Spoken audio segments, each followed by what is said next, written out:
Mother Teresa palliative care ഉദ്ഘാടനം ചെയ്തു. CPM Piravanthoor Elikkattoor ബ്രാഞ്ചിന്റെ നേതൃത്വത്തിലാണ് പാലിയേറ്റീവ് കെയർ ഉദ്ഘാടനം ചെയ്തത്. അനുമോദനം, ആദരവ് എന്നിവയും സംഘടിപ്പിച്ചു. CPM എലിക്കാട്ടൂർ ബ്രാഞ്ചിന്റെ നേതൃത്വത്തിലാണ് എലിക്കാട്ടൂർ വാർഡിൽ മദർ തെരേസ പാലിയേറ്റീവ് കെയർ ഉദ്ഘാടനം ചെയ്തത്. ഇതോടനുബന്ധിച്ച് പ്രതിഭകൾക്ക് അനുമോദനവും നൽകി. SLC +2 പരീക്ഷകളിൽ ഉന്നത വിജയം നേടിയ കുട്ടികളെയാണ് അനുമോദിച്ചത്. മികച്ച കർഷകർ, സർക്കാർ ജോലിയിൽ നിന്നും വിരമിച്ചവർ, വാർഡിലെ ഹരിതസേന ജീവനക്കാർ, ആശാപ്രവർത്തകർ എന്നിവർക്കാണ് ആദരവ് നൽകിയത്. Kerala shoppers and commercial establishment board chairman K. Rajagopal ഉദ്ഘാടനം ചെയ്തു. ഇവരെ ചികിത്സിക്കാനും അവരെ സഹായിക്കാനും ആവശ്യമായിട്ടുള്ള ഒരു സംവിധാനം നമ്മളെ അന്വേഷിച്ച് അവരിരിക്കുന്ന നിലയിലേക്ക് നമ്മളുമായിട്ടുള്ള ബന്ധം സ്ഥാപിക്കുന്നത്.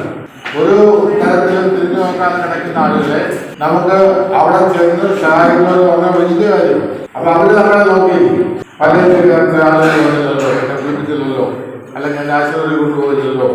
അങ്ങനെ ഒരു ബന്ധം നമ്മൾ അവരുമായിട്ടുണ്ടാവും. ആ ബന്ധം ഉണ്ടായി കഴിഞ്ഞാൽ ഇതെല്ലാം നടക്കും. ഇത് നമുക്കൊക്കെ അറിയാതെ സഹായത്തിന് നാട്ടിലെ ജനങ്ങൾ തരും. മനുഷ്യ ഒരു സാമൂഹ്യ ജീവിയാണ്. സന്തോഷ് വിജയൻ അധ്യക്ഷത വഹിച്ചു. അനിൽ സോമരാജൻ സ്വാഗതം പറഞ്ഞു.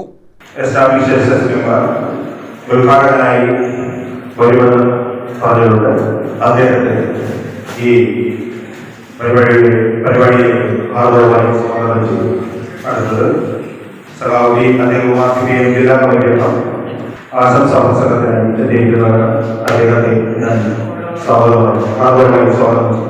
അടുത്തത് സഖാവിയെ നിർമ്മിച്ച CPM ജില്ലാ കമ്മിറ്റി അംഗം അദ്ദേഹത്തെയും ഞാൻ ആദരവായി സ്വാഗതം ചെയ്യുന്നു. അടുത്തത് നദീം മുഹമ്മദ് CPM ജില്ലാ സെക്രട്ടറിയാണ്. അദ്ദേഹത്തെ പരിപാടിയിൽ ആദരവായി സ്വാഗതം ചെയ്യുന്നു. CPM ജില്ലാ കമ്മിറ്റി അംഗങ്ങളായ B. Ajaykumar, N. Jagadeeshan, Biju K. Mathew, area secretary Najeeb Muhammad H, area committee അംഗം K. ബാബു, ജില്ലാ കമ്മിറ്റി അംഗം കർബൂർ വർഗീസ്, പിറവന്തൂർ ഗ്രാമപഞ്ചായത്ത് president R. Somarajan, local committee secretary G. Ratheesh, ജില്ലാ പഞ്ചായത്ത് അംഗം Ananthupillai, Mahila Sangham village secretary Vijayamma, Rajan, Ajeesh, Manju Prince, R. Madhumohanan Nair, Jayaprakash Pavizham എന്നിവർ പങ്കെടുത്തു.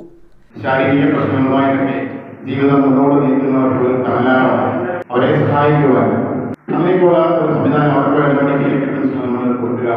അതൊക്കെ ഇനി ഇതിന്റെ ആരംഭം നമ്മൾ ചെറിയ ധനസഹായങ്ങളാണ് കൊടുക്കൊണ്ടിരിക്കുന്നത്. ഇതിന്റെ ഭാഗമായിട്ട് വരും ദിനങ്ങളിൽ നമുക്ക് അവർക്ക് വേണ്ട മെഡിക്കൽ സഹായങ്ങൾ എത്തിക്കുക, മെഡിക്കൽ എക്യുപ്മെന്റ്സ് എത്തിക്കുക, ആംബുലൻസ് സർവീസുകൾ ഏർപ്പെടുത്തുക. അതുപോലെ തന്നെ മാസത്തിൽ ഒരിക്കലെങ്കിലും നമ്മളുടെ വാർഡുകളിൽ പോയി അവരുടെ മെഡിക്കൽ ചെക്കപ്പ് നടത്താനുള്ള സംവിധാനങ്ങൾ. News bureau, Pathanapuram.